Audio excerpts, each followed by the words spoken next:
Let me set the scene for you. It is 6:47 in the morning.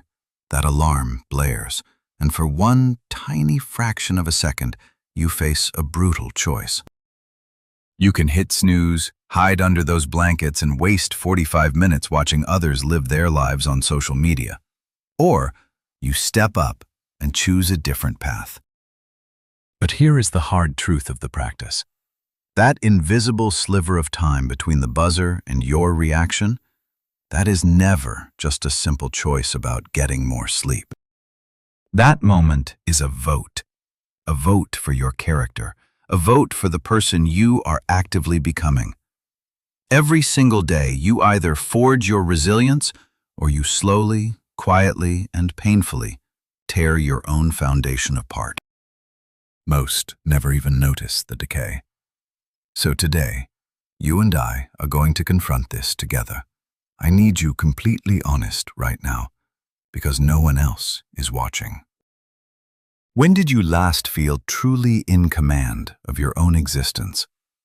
Not just drifting through the daily routine, not just barely surviving until Friday. I mean, firmly rooted in your own agency.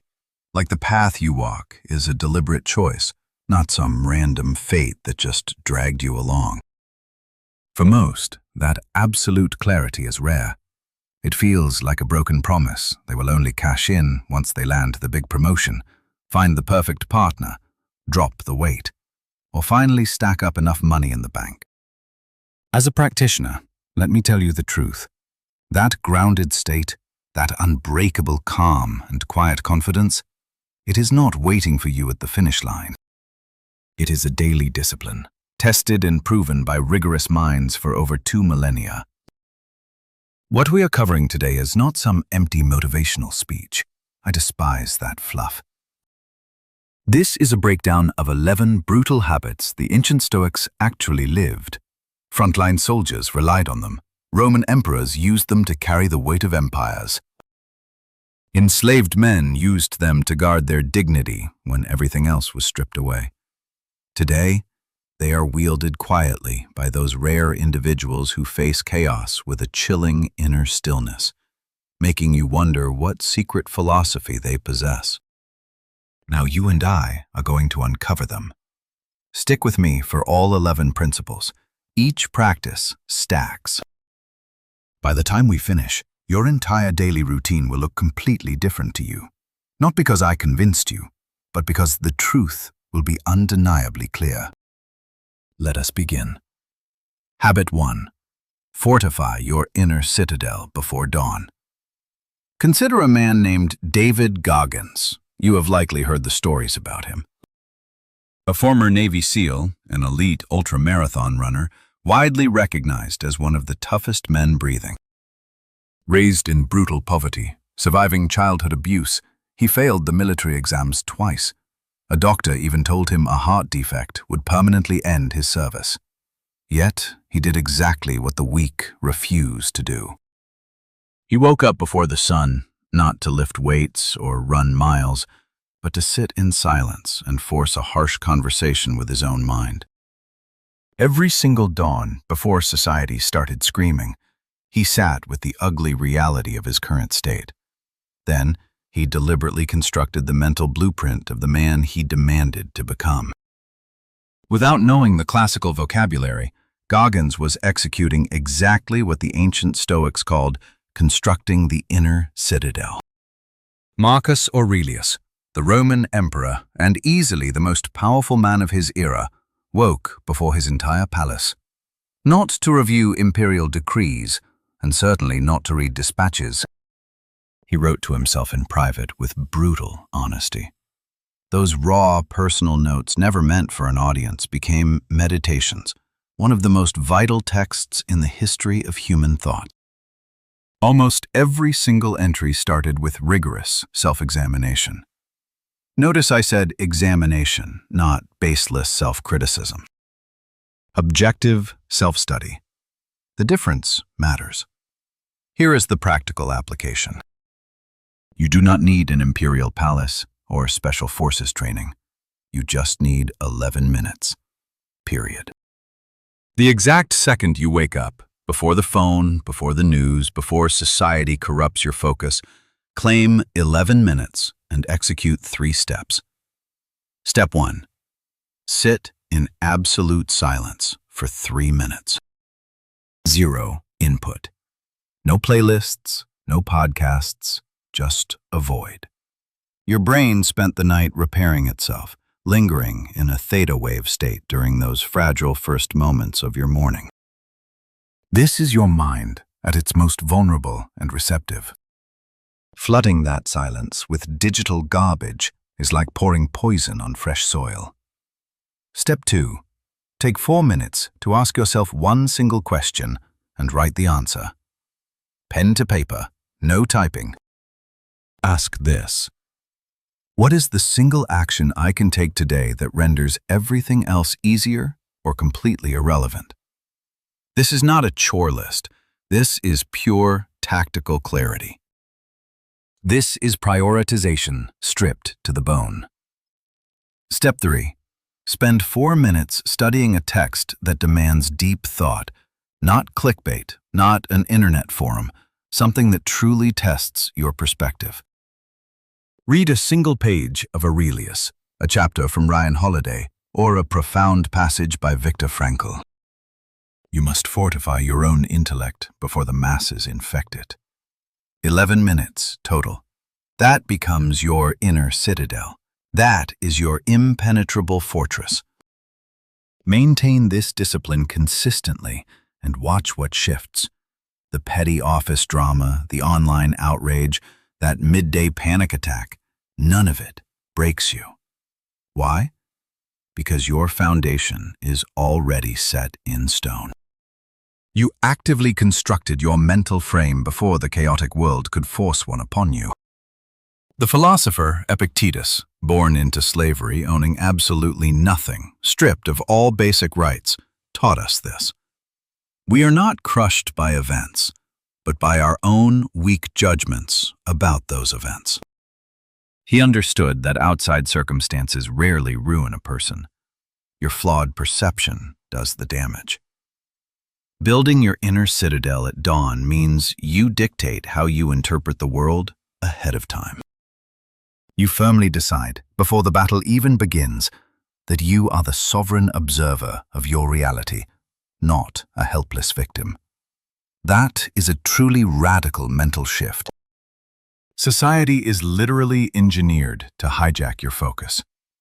Choosing to brutally defend the first 11 minutes of your morning is the ultimate exercise of personal power. Execute this tomorrow, not next week, tomorrow. Habit 2. Dress to reflect the individual you are forging, not the ghost you used to be. Back in 2012, researchers at Northwestern University ran a study. They handed 2 distinct groups identical white lab coats. One group was told they were wearing actual medical doctor coats. The second group was told their coats belonged to simple artists. Then, both groups tackled the exact same tasks, demanding extreme mental precision. The group acting as doctors drastically outperformed the painters. Same fabric, entirely different internal narrative, vastly superior results. Science calls this concept enclothed cognition. Your physical attire does not just manipulate public perception, it dictates your internal self-respect, and that self-respect drives your daily execution. Do not mistake this practice for shallow vanity. Let's look at neuroscience. You and I know Stoics debated outward appearance. Epictetus taught us that externals, wealth, looks, and social rank, are out of our hands, so they cannot drive our joy. In my practice, I find he was dead right. Yet Marcus Aurelius viewed how we present ourselves quite differently. To him, it was an act of pure intentionality. He saw that our posture, our bearing, and how we carry ourselves directly mirror the respect we hold for our inner character. It was never about seeking applause from the crowd. It means making our core values visible. I always ask myself this: if I value discipline, does my outward presence actually look disciplined? If I value strength, do I stand strong? If I claim to have a serious purpose, does the way I face the world prove that I take that mission seriously? This has nothing to do with spending cash. Let me be clear, it is strictly about intention. Behavioral psychology calls this identity-based habit formation, a practice James Clear brought into the modern spotlight. The rule is simple. Stop chasing external outcomes and lock in on the character you want to build. Then ask, how would someone with that exact character act today? Someone with self-respect wakes up and dresses with purpose, even if they work from home and even if absolutely nobody else will see them. Because putting on clothes with care is not a show for an audience. It is for the mirror. It is the command you issue to your own nervous system. It says, I show up properly. I start with basics in my own routine, clean clothes, solid posture, and yes, posture is entirely within your control. Holding eye contact, gripping a hand firmly, walking with a steady, unhurried pace. In my practice, these are never superficial. They translate your inner state to the physical world. By matching our physical presentation to the ideal we strive for, we bridge the gap between mere wishing and actual identity. That gap between who we are and who we aim to be. You and I both know that is exactly where anxiety breeds. Let's close it together. Start with your clothes. Habit 3 in our practice. Make your face guide your mind. Back in 1988, psychologist Fritz Strack ran an incredibly famous, highly debated study on human expression. He made subjects grip a pen in their mouths using 2 different methods. The first group gripped it with their lips, which physically blocked them from smiling. The second group bit down with their teeth, forcing their faces into a smile. Then, everyone rated how funny a few comic strips were. Those locked into that fake smile actually found the comics way funnier. A positive thought didn't make them happier. A simple muscle shift in their face did the heavy lifting. Science calls this the facial feedback hypothesis. People argue over the details, but the core brain science remains incredibly solid for our daily practice. Emotion doesn't just flow downward from the brain to the face. The face sends orders back up. The street goes both ways. For a Stoic practitioner, this is massive truth. We don't wait to feel good before taking noble action. We can physically force the right action first. The emotion catches up later. Consider James Stockdale. He was a United States Navy pilot, shot down over Vietnam in 1965, trapped as a prisoner of war for 7 harsh years. Mostly in solitary, brutally tortured. He served as the top American officer in the Hanoi Hilton, an absolute nightmare of a modern prison camp. He later shared an insight that completely reshaped how we practitioners and military leaders view human endurance. He noted the men who died first weren't the bitter pessimists or the physically weak. Oddly enough, the bright optimists broke first. They swore they'd be rescued by Christmas. December passed, nobody came, and their minds shattered. Stockdale survived by fully leaning into hardcore Stoic discipline. He faced the horrific facts of his cage, but never let that cage dictate his inner peace. He mastered only his own responses. He kept his physical bearings solid. He didn't fake a happy mood. He just flat out refused to let external hell corrupt his internal fortress. His calm face was not denial. It was tactical armor. As practitioners, here is exactly how we deploy this in our modern daily lives. Next time panic hits, a toxic email from the boss, a reckless driver, or sudden, brutal news, pause. Before my own mind spirals, I always do this. I take one heavy, conscious breath. I force my tight jaw to drop just a millimeter, and I select my face. No fake smiles, just iron composure. It is the active choice to stop broadcasting my internal chaos to the entire room.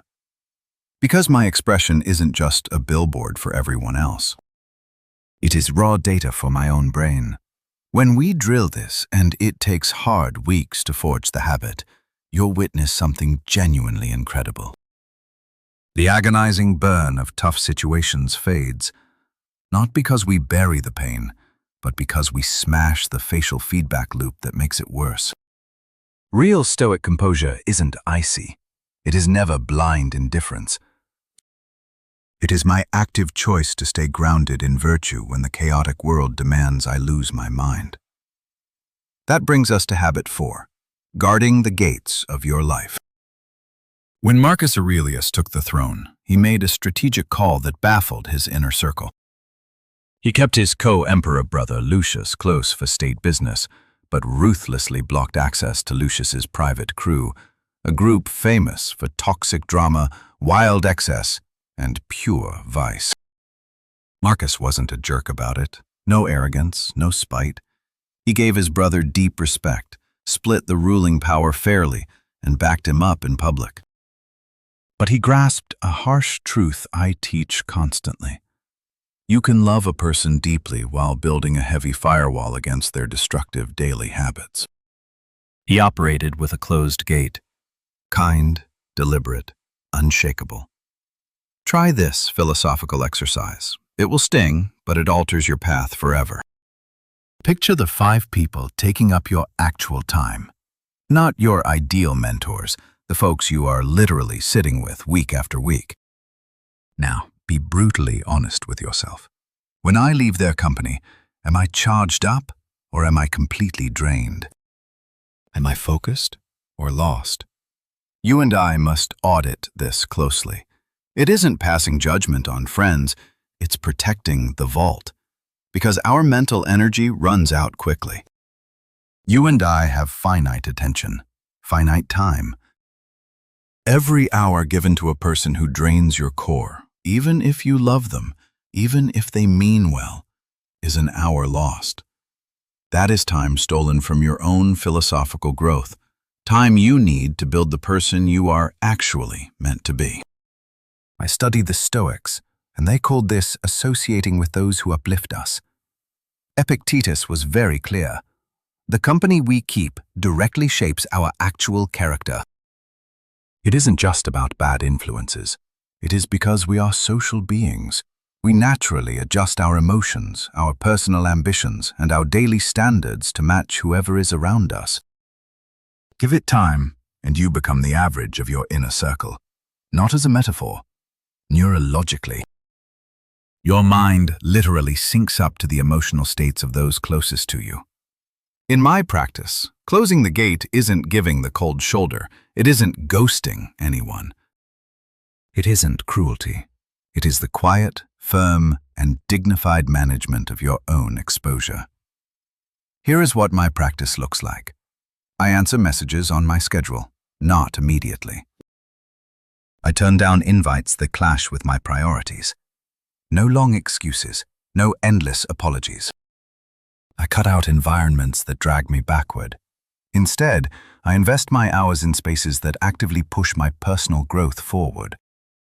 I remain perfectly polite, even warm, but I guard my time and energy like they are my most valuable assets, because they absolutely are.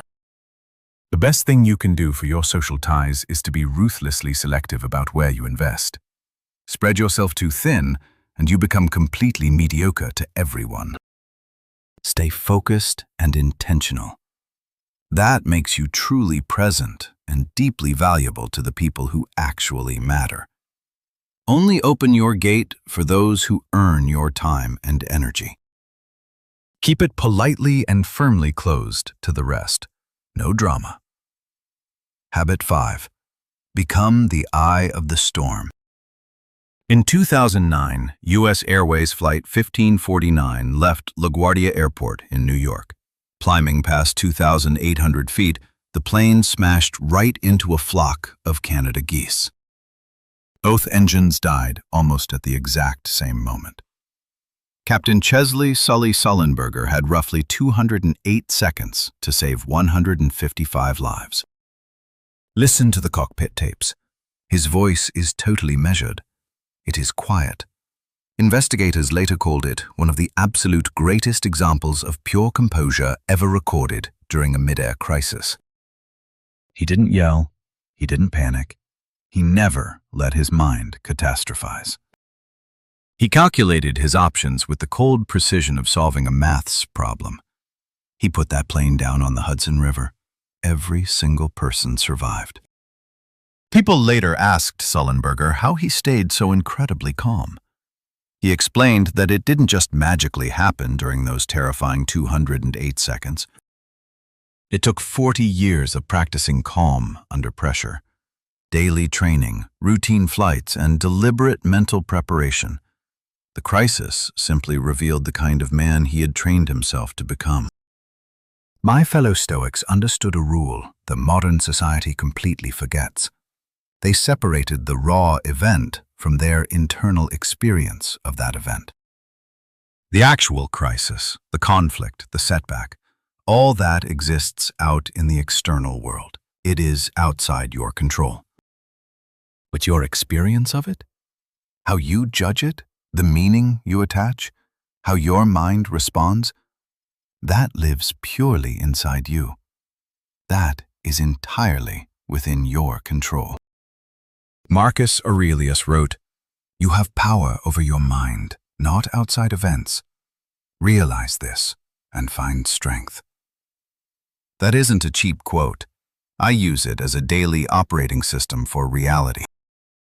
Let's look at a Stoic tool called the view from above. When you hit a crisis, your mental focus instantly narrows down. The problem blinds you to everything else. In my practice, I mentally zoom out. First to the room, then the city, the country, the planet, and finally the cosmos. I do this until the problem shrinks back to its true size. Tool 1 is a physiological reset. It is never optional.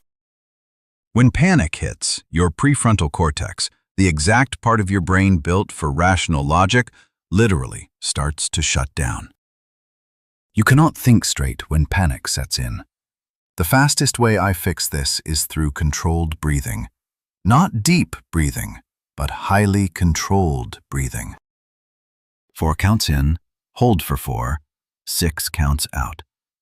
That long exhale manually triggers your parasympathetic nervous system.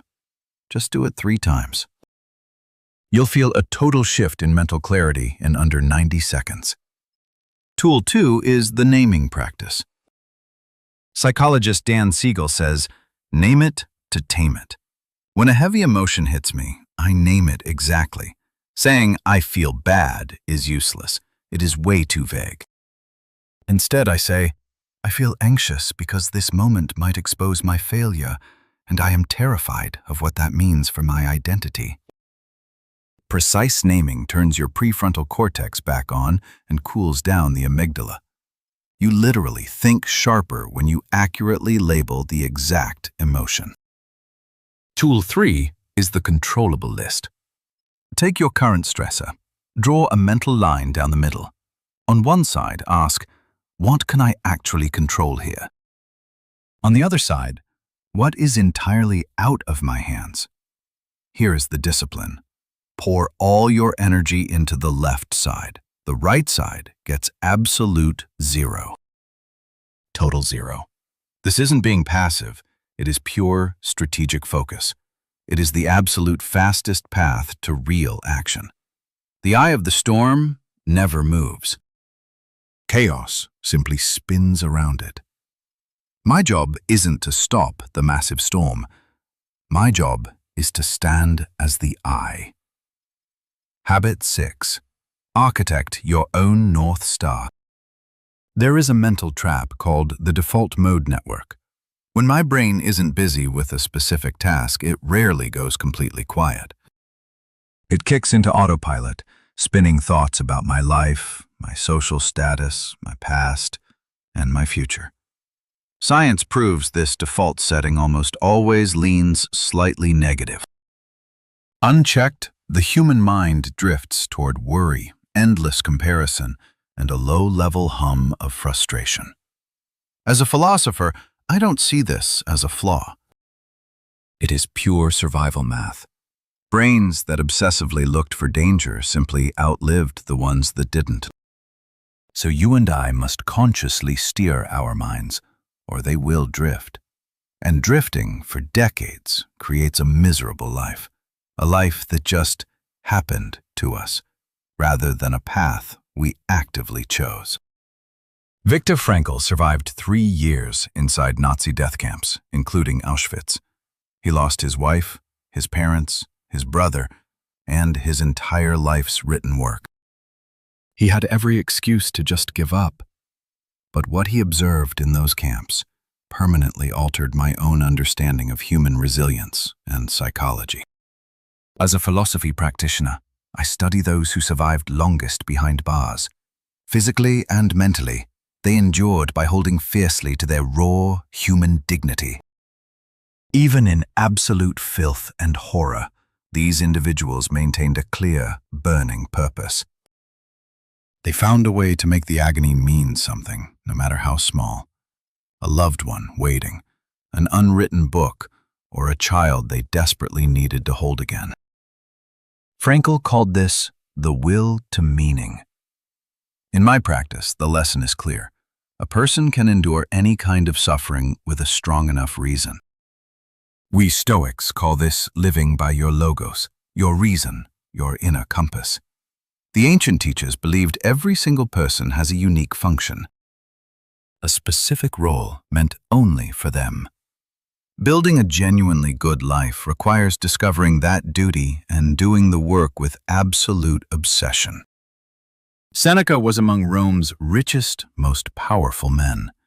Yet he constantly warned his students against the trap of wasting years chasing goals that society told them to want.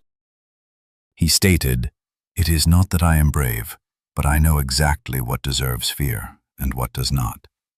He was teaching the sharp clarity that happens when you define your own metrics. You and I both know most folks never spend one serious hour defining what they actually demand from existence. Not what their parents expected, not what gets claps from the crowd, what they uniquely desire. Because they skip this work, they end up living entirely borrowed lives. Here is a brutally effective exercise I give my clients. Grab a blank page. Write this phrase down. In 10 years, if I look back and feel profound pride, what must be true today? Forget the sports cars or status. Think about your daily actions, the impact you made, the character you built. Once that is clear, write. What daily habits push me closer to that ultimate reality? And what weak routines are actively dragging me away from that exact vision? The ugly space between those answers is where your real philosophy practice starts. You cannot hit an invisible target. You do not just stumble upon a life purpose. You build it with cold intention. And then you steer your ship straight at it every single morning, choice by choice. Let us tackle habit 7 together. Plant your flag and hold the line. In 1951, Solomon Asch ran a deeply unsettling test that every psychology student studies today. He placed an unknowing person in a room full of actors. They examined drawn lines on a board and had to loudly state which ones matched up perfectly. The correct match was dead obvious, but the actors intentionally spouted the wrong answers, acting completely certain round after round. Normal folks who saw the truth actually changed their answers to blend in. They swallowed their logic to dodge the awkwardness of sticking out, even knowing the group was totally wrong. 75% folded under the pressure. When questioned later, many claimed they genuinely doubted their own eyesight, despite being totally correct from the start. Do not dismiss them as fragile or weak. This is a raw truth about human nature. Herd mentality is a massive psychological force. If you and I do not actively fight it, it is absolutely dictating our moves at this very second. Holding your ground does not mean playing the rebel. It is not about useless debates or building an identity out of anger. As Stoics, we learn to avoid pointless friction. Zeno of Citium started this entire philosophy. He was famous for absorbing information quietly before ever speaking. The man never picked a stance on a reckless whim. He weighed the facts. He judged the reality. Once he locked in his belief, he defended that exact line with the strength of a stone wall. We draw a hard line between mere opinions and deep values. Opinions change easily. You must update an opinion when new facts arrive. But values are locked. They hold the roof of your character up. Sacrifice them to fit in, and you forfeit more than integrity. You lose your own core identity. Anyone lacking a firm core becomes incredibly easy to control. They slide into despair and carry that buzzing daily anxiety born from being a stranger in their own skin. Grab a pen tonight. List out 5 absolute rules for how you will operate daily. Skip the fantasy traits. I want hard facts, things you refuse to break from money, peer pressure, or an intimidating crowd. For some of my students, it is raw honesty. Maybe you demand fierce loyalty to your inner circle. Maybe you reject petty cruelty outright. Or perhaps it is an unshakable drive for your personal self-mastery. Lock them onto paper. That physical act stamps a legally binding contract onto your own soul. Soon enough, the world will test you. It will demand you betray those principles. But when that pressure hits, you can look at that page and remember, this is exactly who I am. This is my fortress. Epictetus taught us to decide who we are first and let the actions follow. That order is the secret to everything. Build the identity, then move. Knowing your core self makes hard choices incredibly simple. You avoid freezing up in a crisis because the ruling is final. Plant your banner deep. When the storm hits, stand firm. Now, let us tackle habit 8. Sharpen your wit. People constantly misunderstand what a Stoic is. They picture us as grim, joyless statues clenching our jaws all day. Then you open a book by Seneca. Seneca mentored Nero. He had immense political power, yet packed a lethal, wonderfully disrespectful sense of humor. He constantly roasted fragile egos, definitely including his own. He penned long letters openly mocking rich Romans preaching about simple living while kicking back in their sprawling summer mansions. Even Marcus Aurelius filled his private diary with a dry, brilliant wit that mainstream culture totally misses. He would sketch out rival politicians with details so sharp it was brutal. Humor is never a distraction from our Stoic path. It is proof of true mastery. Genuine wit demands brutal honesty. You have to spot the massive gap between reality and polite fiction, then call it out with perfect timing. That takes a disciplined mind. That is a core survival skill for us. Science backs this up too. Humor is literally a top indicator of whether you will bounce back from total disaster. I'm not talking about cheap jokes. You and I often take life too seriously. As a practitioner, I've learned the power of finding the absurd in hard times, seeing the gap between our heavy problems and the massive, indifferent universe we actually live in. In cognitive therapy, we call this practice cognitive diffusion. It means building a slight gap between you and your thoughts. You observe them instead of being swallowed alive. Humor does this naturally.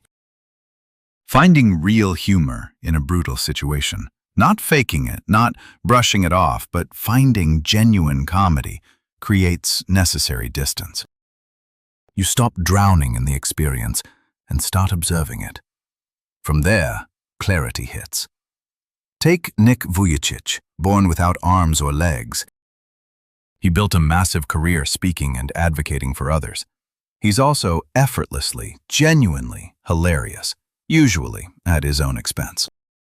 He admits that learning to truly laugh at his reality, real laughter, not a stage trick, was his ultimate liberation. That was the moment he stopped being the problem and became the man handling it.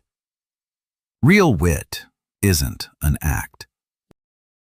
You forge it by paying ruthless attention to reality. Here's how. First, read broadly. Satirists, essayists, comedy writers. Not to steal their punchlines.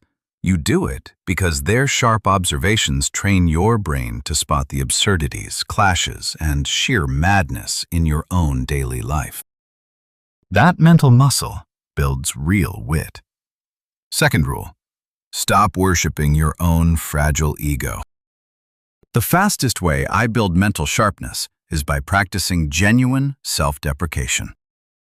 No self-pity, just the quiet strength of someone who finds their own flaws funny instead of terrifying. Being secure in your imperfections is the ultimate proof of ironclad confidence. Third, master the pause. Wit demands timing. Timing demands the discipline to stop yourself from instantly filling dead air. Learn to wait. Watch closely. Let the moment breathe before you speak. The sharpest people around are almost never the loudest. They simply watch. Sharpen that blade. It cuts deeper than you think. Habit 9. Give everyone their owed dignity. Not one penny more. Let's get this straight. Respect and agreement aren't the same thing. Respect isn't friendship. Respect doesn't mean unlimited access to your time. The early Stoics practiced a concept they called cosmopolitanism. It's the belief that all humans share a rational mind. We are all citizens of one global community, ignoring borders, wealth, or personal beliefs. From that shared bloodline comes a baseline dignity every person deserves, not because they earned your praise, but simply because they breathe. That is completely different from what our soft, modern culture calls respect. Society expects unconditional praise. It assumes treating someone right means backing their opinions, bending over backward, and constantly validating their feelings. Look at Cato the Younger from Roman history. Even his bitterest rivals knew the man possessed unbreakable, stone-cold integrity. Julius Caesar, his ultimate political enemy, openly admitted that Cato was the single man in Rome he couldn't bribe, break, or flatter. Yet Cato was notoriously difficult. He argued in public. He stood his ground on issues that made the masses squirm. He refused sugar-coated words when blunt facts worked better. He respected basic human dignity, but despised fake egos. He gave everyone their exact due. And he gave nobody an ounce more. Mastering that exact balance is one of the most ruthless social tools in my arsenal. True respect starts by shutting your mouth to listen, not waiting to speak, actually listening. The difference is massive, yet everyone misses it. Listening means that while they talk, you accept the very real chance that they know something you desperately need to learn. Even when you completely disagree, even if you've heard the speech before or you think you already know their punchline. This demands choking out the ego, which most find impossible. My ego always wants to be right. It wants to already know the answer. It wants to interrupt because speaking proves how smart you are, and the ego craves the spotlight. But silent, focused listening is profound respect. It only costs your pride. Beyond listening, return what you borrow. Respect hard work, even if the final result fails. Say thank you and mean it. These aren't soft skills. They prove your character. People always track them. But hear this. Handing out respect doesn't mean letting people walk all over you. My Stoic training is clear here. Self-respect isn't vanity. It's the absolute baseline for treating others right. Someone lacking self-respect becomes either a total pushover or a raging tyrant, usually both. A man with true self-respect affords genuine generosity. That kindness comes from a place of deep power, not a pathetic, desperate hunger for approval. Habit 10. Memento mori. Let the grave sharpen your focus. When a Roman general won a massive war, he got a triumph. He paraded through Rome while crowds screamed and threw flowers. It was the absolute peak of ancient glory. Yet, sharing that chariot stood a slave. His one job was to whisper constantly into the conqueror's ear, Memento mori. Remember, you will die. I don't see this as a curse, but a gift, a grounding anchor during your highest highs. This too ends. You are mortal. Don't get drunk on this. Stoics obsess over death for clarity, not out of morbid, crippling anxiety. We practice the negative visualization of death. It's the brutal, daily habit of accepting that today might literally be my last sunrise. Before you and I brush this off as dark, just sit with that reality for 60 seconds. Truly feel it. Watch your focus sharpen. That stupid grudge you've been dragging around all month? Does it still feel worth the heavy lifting? Let's be honest about that conversation with your dad you keep dodging. Do you really believe you can delay it forever?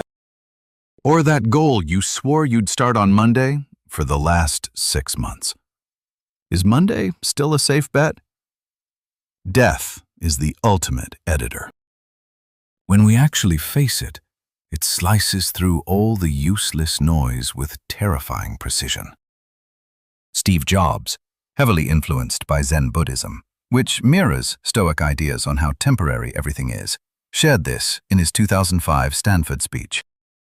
He asked himself daily, if today were my last day, would I still do what I planned to do? For 33 years, that single question was his sharpest decision-making tool. That isn't nihilism, it's pure precision. You shouldn't spend your days obsessing over the grave, because that just wastes time. But looking your own mortality in the eye, even 5 minutes a week, gives you more drive than any productivity hack ever could. Ask yourself right now, if I only had 6 months left, what would I quit today? What would I start? Who gets a call? Who do I finally forgive, including myself? Those answers aren't just theory. They form a literal map of what you truly value. And those real priorities are exactly what you should build your everyday life around. Memento mori. Remember you must die. It isn't a dark cloud hanging over you, but the strongest possible reason to finally wake up. Habit 11 is the evening reckoning. If our morning routine pours the foundation, the evening review checks how the house is holding up. Almost no one takes this seriously. Seneca said in a letter that he reviewed his whole day, every action, every word, hiding absolutely nothing from himself and skipping no details. He did this every single night, not to beat himself up, but to achieve what he described as making peace with his own mind. The Pythagoreans, who heavily shaped early Stoic philosophy, used a very strict method for this. Every night before bed, they asked themselves 3 things. What did I ruin today? What did I get right? What could I improve tomorrow? Always in that exact order. Address the mistakes first. Not for punishment, but for brutal, honest accounting. Look at your wins next. No ego trips, just realizing that studying success is vital. Finish with improvements, turning regret into a solid plan for tomorrow, not a harsh judgment. Professor Timothy Wilson from the University of Virginia studies personal narratives. These are the stories we tell ourselves about our actions, our choices, and our actual character. His findings prove one thing clearly. People who stick to structured, daily self-reflection naturally make sharper decisions over time. Not because they magically turn flawless. It works because they train themselves to spot the ugly patterns in their own behavior. Most folks drift through life blind to these loops. They repeat the exact same errors in similar situations, acting shocked every single time like it's some total surprise. A daily evening review shatters that cycle. It forces you to look in the mirror so you can actually change. Your sleep improves heavily too. By intentionally unpacking your day before hitting the pillow, you stop your brain from wildly processing all that chaos while you toss and turn. You've already handled the emotional heavy lifting. Your mind doesn't have to ruin your rest trying to figure it out. You don't need a massive diary for this. No fancy templates, just 10 minutes of your time and total honesty. Starting tonight, right before bed, ask yourself 3 direct questions. When did I actually act like the person I claim to be today? Where did I drop the ball? And what exact, concrete step will I change tomorrow? That final part is everything. Any review is completely worthless without a real plan for action. Ending your night just criticizing yourself with zero commitment to grow isn't stoicism. That's just endless, toxic rumination. We Stoics do not care about feeling guilty. We care about getting better. End your day with truth. Start tomorrow with purpose. Stick to this for 90 days and watch your reality shift entirely. So here we go. 11 real habits, not empty concepts. Actual practices you can try tomorrow, or better yet, tonight with your review. Let's step back for a second together. I want you and I to get the absolute correct perspective on this. Philosophy isn't about achieving pure perfection. We certainly don't pretend to hold every single answer. Marcus Aurelius, literally the most powerful emperor on earth, filled his private diary with his own impatience. He documented his deep frustrations and his daily failures to uphold his own ideals. He put in the work every day.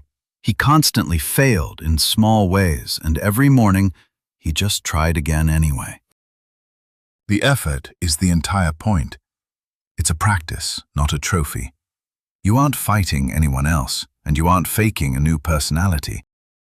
You're just digging out the person already alive inside you. Beneath the modern conditioning, the constant noise, and the pathetic fear of everyone else's opinions. These 11 strategies aren't a rigid course. They act as a compass. We don't walk perfect lines. We just use the dial to recalibrate when we wander off. Trust me, you'll stray off path. That isn't failing. It's just being completely human. The real test isn't avoiding the woods. It's how fast you walk back out. You watched this whole thing, solid work. Not because you need a gold star, but because you actually chose to invest 3 hours in your own mind. You could have wasted that time on cheap distractions that leave you totally empty. That choice matters. So what do you and I do next? Drop a comment and tell me directly, which of these 11 Stoic habits struck the deepest nerve today? Which practice are you launching tonight? I read every single response, and I truly want to know. If this session added value, send it to one friend who desperately needs to hear it. Not to boost my analytics, but because you genuinely want to help them grow. That is all that matters. Until we speak again, stay grounded and keep sharp. Remember, you are always building your own character. Make certain it's a fortress worth standing inside. Take care of yourself.